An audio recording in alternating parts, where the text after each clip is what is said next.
Hey one and all, welcome back to the channel, and it's great to have you here again for another visit. And this time we're going to continue on with the Transformers Studio Series Deluxe class figures. And we're going to look at one that I actually own myself this time. Not one that I've gotten a lend of off anyone else. And I'm talking about the long overdue Age of Extinction Stinger. Stick around because he's going to be our focus in the latest GotBot True review.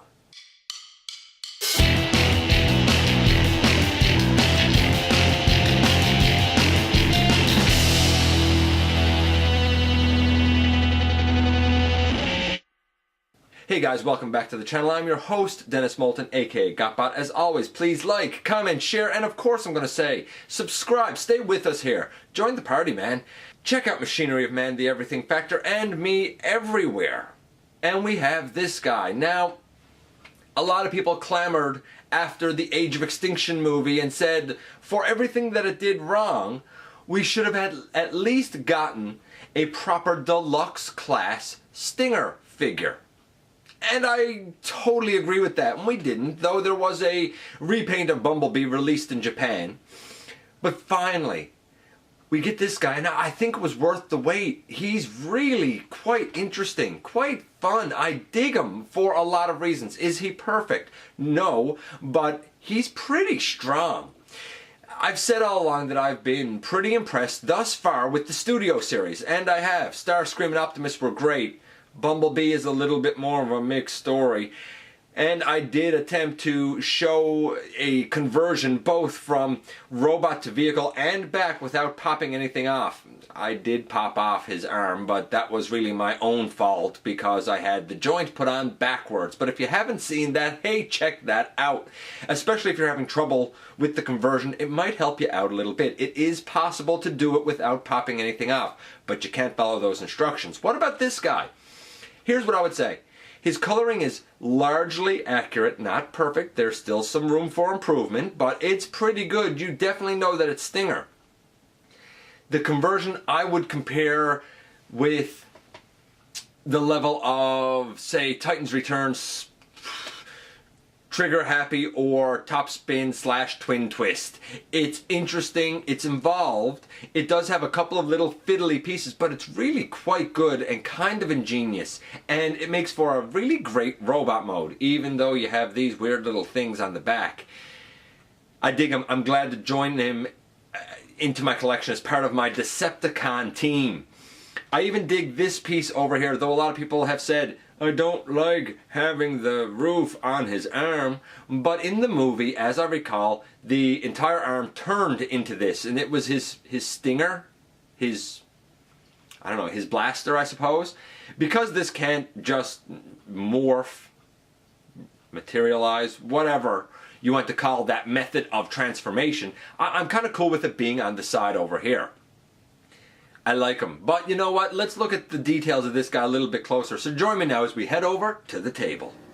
Okay, and here is the, what some would say is long overdue iteration of Age of Extinction Stinger.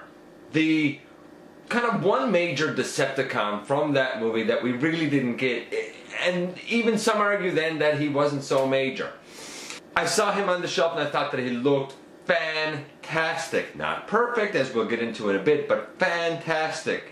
So, as per usual, we will start off with a quick look at his box. And with him and his accessories out of the way, you can see that, you know, it's your typical Studio Series box. Again, this is a brain trust between Takara and Hasbro.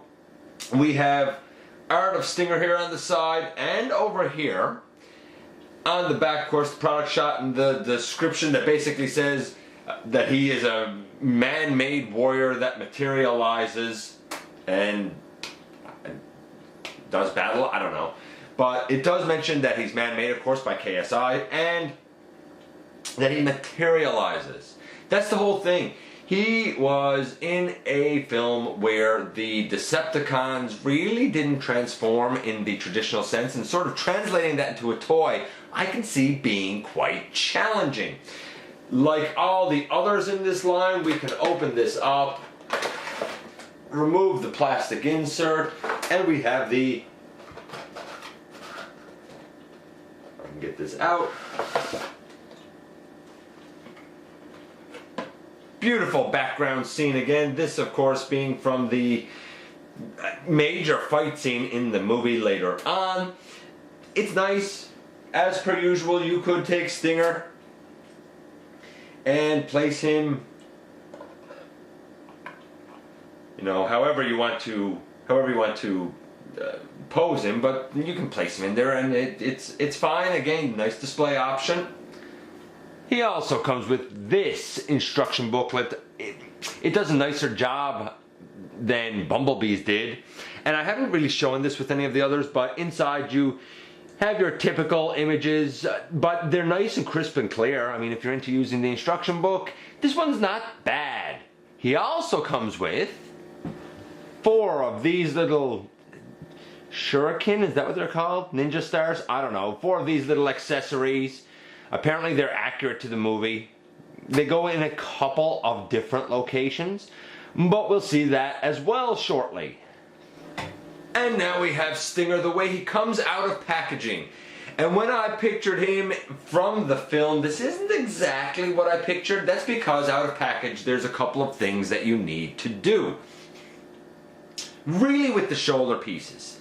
That's your main thing to deal with. And according to the instructions, you basically bring them back on a little hinge up here and sort of angle them down and over his shoulder. It significantly changes the silhouette by bringing those lower. So we will do that on both sides. And that's how you're told you should leave them. I, however, don't really like that as much, so I do tend to not so much bring them down as bring them forward. And I feel like this might be a little more accurate positioning for them. I'm not 100% sure. It's been argued that the headlights of his vehicle mode were visible on his shoulders, so I'm kind of cool with that. As well, a lot of people have complained about this roof section being over on his arm. In the film, his arm morphed into a Stinger blaster, I think it was called.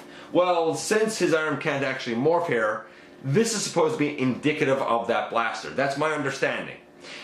If I'm wrong, somebody can correct me in the comments, but that's my understanding. So, sort of in realizing that, I'm alright with it. I don't really have a problem with it. Is it a little unsightly? Maybe, but I just sort of take it as an arm cannon. Whatever, it's cool. I'm alright with that.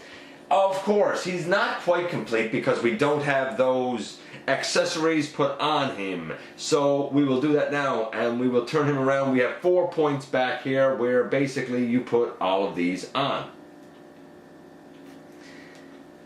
1, and they just slide on over little pegs. 2, tolerance well, by the way. All of these tolerance well. None feel loose and none feel overly tight.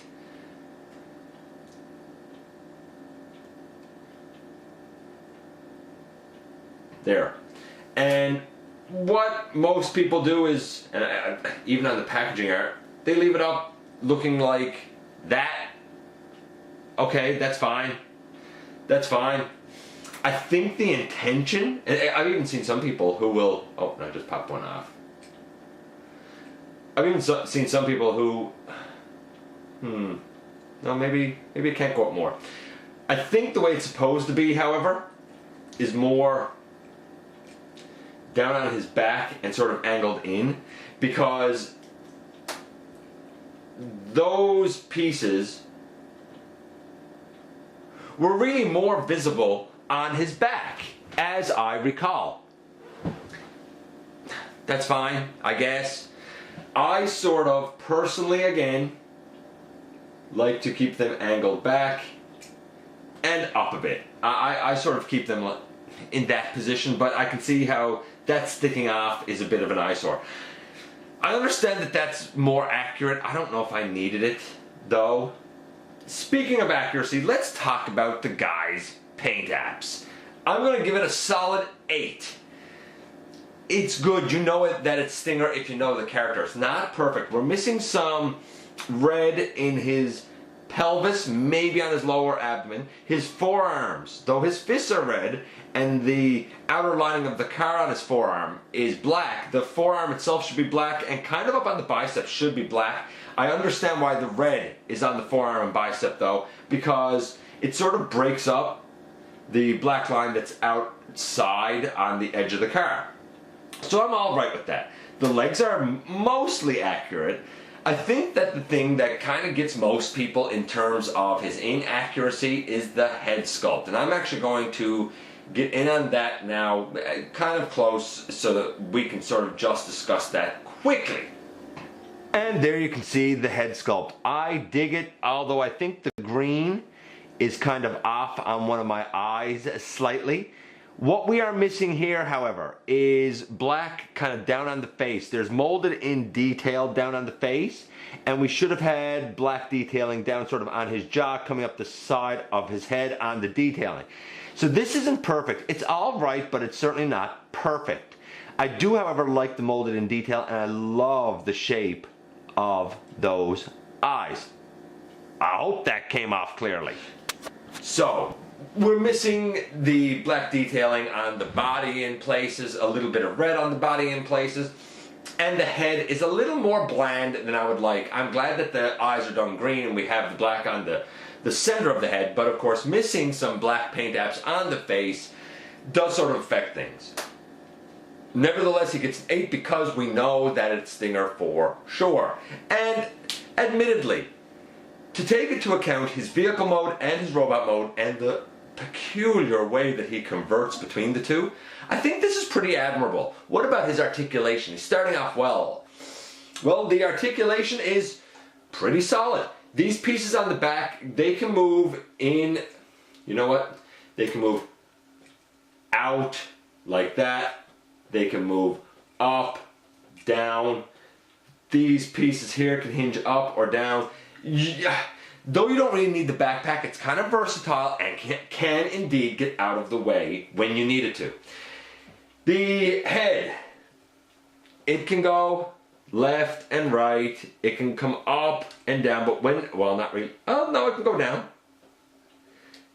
Sort of looks into his chest, but it can go down left and right. When you lift it up, though, you kind of pick the neck collar up with it. But hey, it can do it. The arms, they can go all the way around on a ball joint. We have about 90 degrees at the elbow. We have a bicep swivel.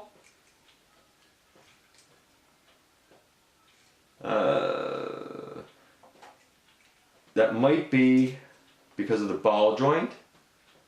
I think that's because of the ball joint, but hey, I mean, we have it. A little bit, ever so slight of a butterfly. Ever so slight of a butterfly. You know, but you can get his arm across his body, so that's cool. What else do we have with the guy? No waist. That's the big thing with the guy. No waist. That is a bit of a bummer. But when it comes to the arms, at first I lifted them up and got them out that far and was disappointed until I realized that you can actually angle the shoulder out and get way out to the side. I mean, that angles out as much as you want or need it to. So you can actually get excellent posability there. Mine were a little stiff at first to move them, but typically now, not only do I bring the shoulder pads down over the side, but I tend to bring them out a bit like that to get some added posability of the arms out to the side. The legs can go forward a lot. They can go back a lot unhindered. He can do splits with the absolute best of them. We have a thigh swivel that I think is genius because it's up under the entire molded thigh piece up here on this red hinge. I thought that's an excellent thigh swivel. We have a knee to 90 degrees. We have toes that tilt up and tilt down. Not side to side, unfortunately, but with the sort of tilting that the feet have, and the fact that part of the car is here on the back and it makes a kind of a huge heel spur, he stands like a champion. You can even take, and I didn't show this, you can even take one of these things off the back if you want to make it more usable, I suppose. And there are little pegs just above his wrist. You can put one on over right there. And let's take another one off here. You can put that one on over there. Now, I don't know if they're supposed to be on his wrist or if that's supposed to mimic him throwing them or what, but hey, I dig it. I think the posability is fantastic. I'm going to say that he does, outside of the waist, everything that I would really want a deluxe class figure to do. Nothing at the wrist either, by the way, but it's fantastic, especially for a movie figure which sometimes suffers from having bits and pieces knock into one another. Even if the articulation is good, but not this guy. I'm impressed. It took us a long time to get him, but so far I'm impressed. I'm going to give his articulation, again, a solid 8.5. The guy's getting an 8.25. In terms of his size, he's a little bit bigger than B, who I do not have now, but here he is next to Berserker from the Last Night line, and you know, you can see that, yeah, he's a bit smaller than Berserker, but I also think Berserker sort of stands a little bit tall for something kind of totally different, but familiar now to a lot of people. Here he is with the Power of the Primes Dreadwind. So, I mean, you can see, I might even have him hunched over a little bit. Let's sort of stand him up here properly. You can see, like, he's a little bit smaller, but comparable. I have no problem with him.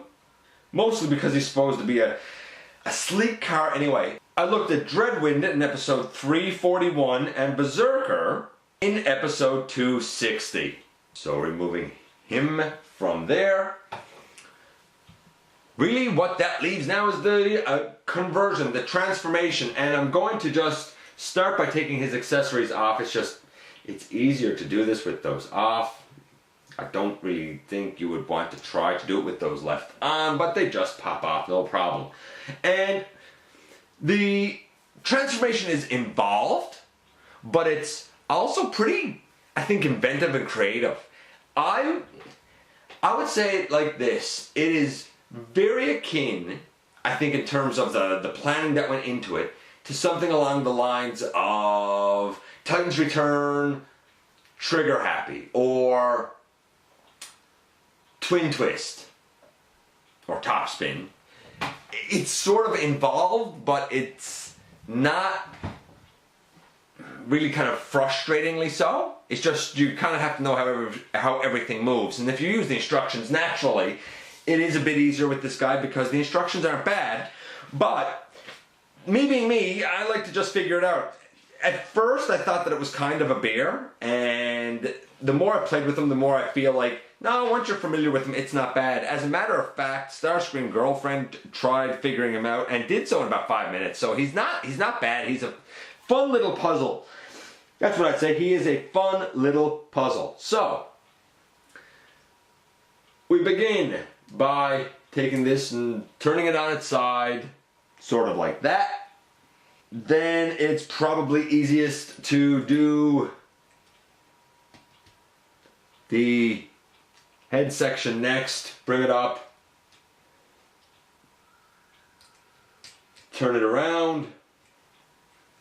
I think you're supposed to also turn the head around. I do. So we have that much done.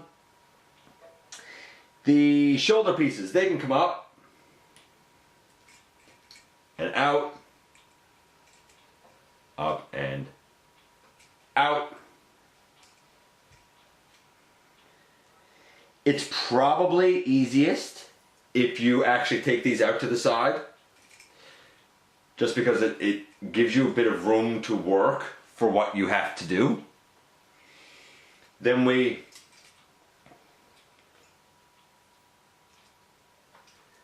can sort of, see if I can do this now.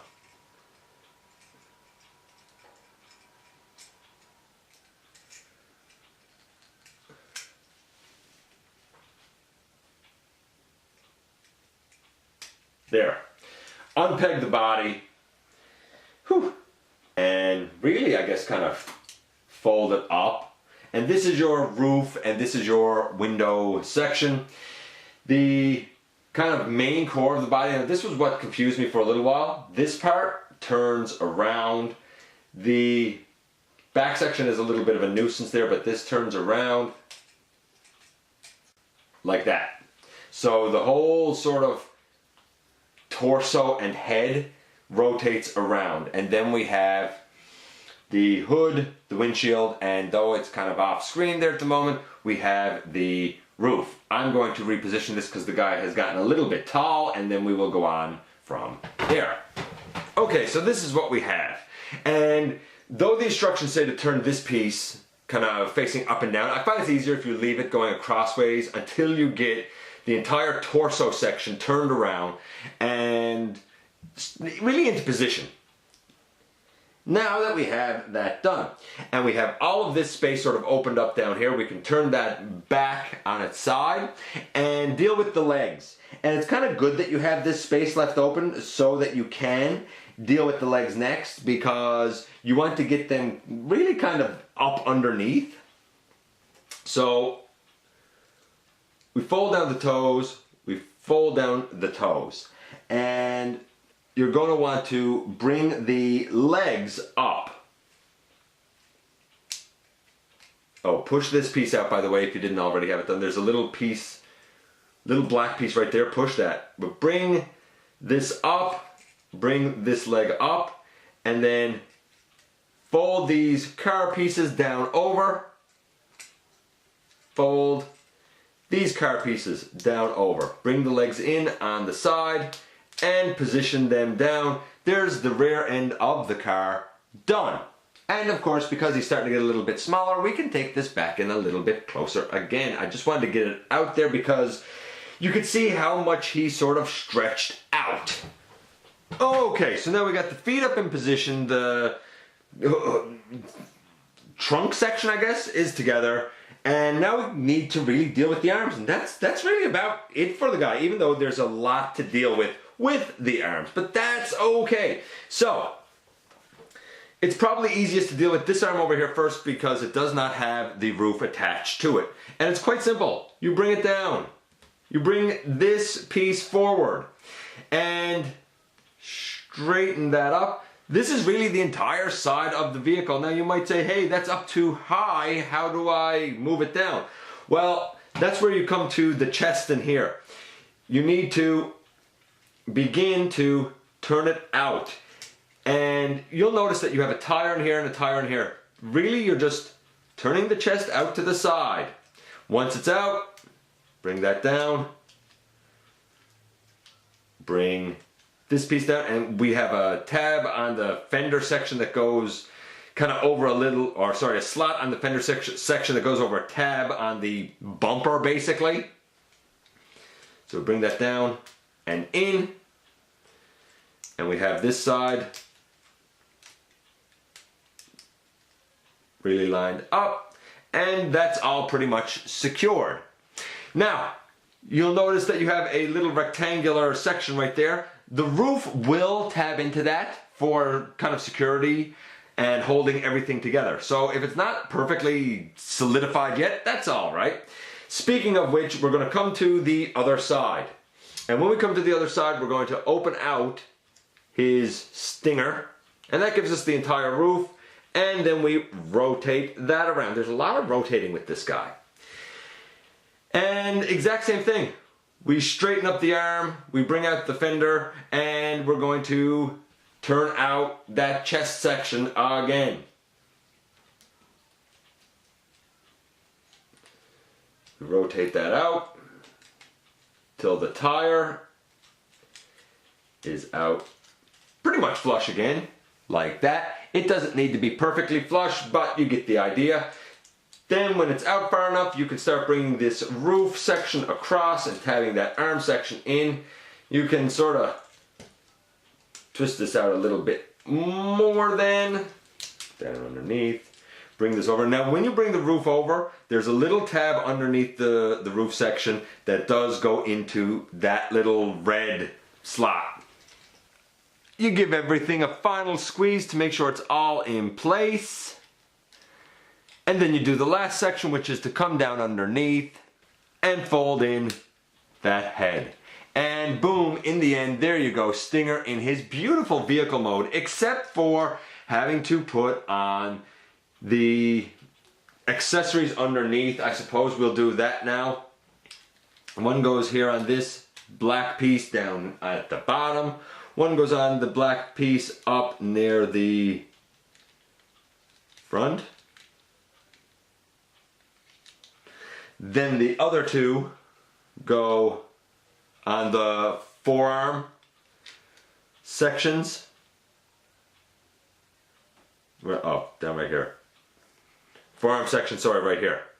I was pointing at the wrong thing. I'm not even sure what I was pointing at. And we have those four on there, and you lay him down. And there he is in his gorgeous alt mode. Absolutely love it. Unfortunately, he doesn't roll particularly well. He more slides than he rolls because of the accessories on the bottom.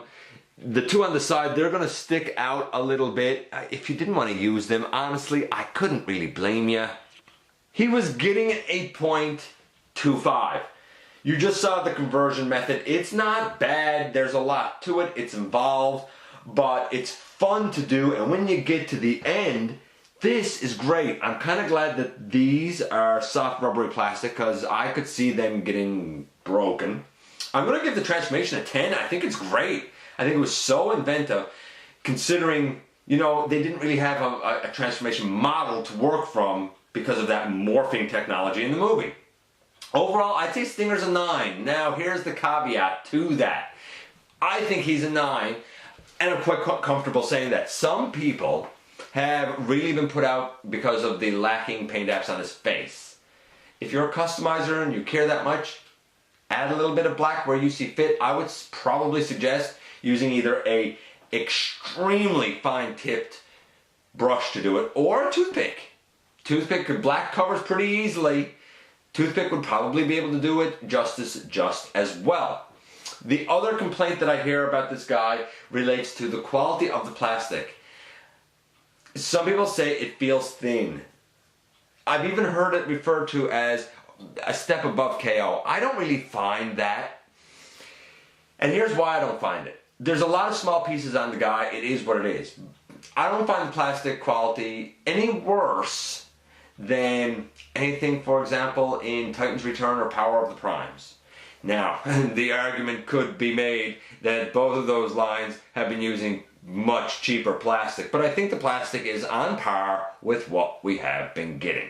At least that's how it feels in hand to me. Is he light? Yeah, he's pretty light, but I mean, come on, what would you really expect? I dig him. I dig him for what he is. I think he's a 9. I think he's an excellent addition to anybody's Decepticon shelf. Certainly is to mine, and I love the look of the red and black. But even with a great mark like that, be careful when you're converting him, because as much as I like it, as much as I like the paint apps, I did notice something, and I'm going to point it out to you right now before we get out of here. Without converting him back fully, and because I think it's worth noting, the red painted onto the black plastic over here has already started chipping right at the seam and up right there. I think that that's a shame. It's something I can certainly touch up and fix up myself. Again, much like I said with others in the Studio series, I think this is more collector oriented than it is intended for kids. I don't know if Stinger would be much fun for kids. Those really familiar with Transformers, probably, but there's some complexity here that for the casual fan might not be up their alley, but for fans and collectors, I think the guy's great. Just watch that yours doesn't have the chipping that mine seems to have started, and I really couldn't tell you what I did to cause it to happen, or if it just started happening on its own. Nevertheless, because that's probably my own fault, I'm going to stick with the score that I gave the guy. He's a 9, he's great, and I'm certainly glad that I have him now in my collection. Long overdue. And we're back again with this guy. Like I told you, interesting transformation. Some things are very exact and specific with him. You need to not so much do it in a particular order as you need to kind of get a feel for the figure. Then he's not so bad. I do see a lot of kids kind of struggling with him, but I think that anybody who's a fan of Transformers, definitely a fan of the movie line, are going to find this guy enjoyable because he is involved enough to be interesting, but there's enough to do with him that by the time you reach his fantastic alt mode, you feel like you've been rewarded. Or at least I certainly did. I like his robot and I like his vehicle mode. Now, I picked this guy up at EB Games here in Canada, which I didn't realize this, but apparently they're really starting to try and expand into different collector areas and getting in a lot more kind of product and lines of things that they didn't have before. They're getting a lot more stuff that is carried in the US by ThinkGeek. I dig the direction that they're going. They also apparently will be able to call around and check if you don't have a certain figure there. If you know something is coming out and going to be going to them, you can pre-order it, no money down, apparently. A lot of things that I didn't know that I think are great for collectors. I love to see more brick and mortar places kind of starting to carry these guys. It gives us more options, and that's always interesting and exciting, although it does make the toy hunt last a little longer when you go to do it. I absolutely dig him. I think he is a strong entry. I mentioned about the plastic being a little thinner than I'd like, or than most people would like. That's true, but isn't that true for all the lines now? They all seem to have kind of thinner plastic going on. I don't feel like anything's going to break or crack on him, as long as you have the sense to move everything the way it's supposed to move. The only real gripe I have is the paint chipping that I have encountered. Be careful with yours so that you don't experience that. Does it ruin my enjoyment of the figure? Not in the least. Totally glad to have him. Anyway, let me know what you think about this guy. Did you like the way that he turned out with his glorious black and red? Or do you think that they could have done better? Maybe you enjoyed the Bumblebee repaint from a while back a little bit more than this guy. I'd love to hear from you. You know I always like to know what your thoughts are. Again, I'm going to say please hit that subscribe button and stay with us. Thanks for giving me some of your extremely valuable time, and I very much look forward to the next time that you and I get together to have another visit right here inside the videos.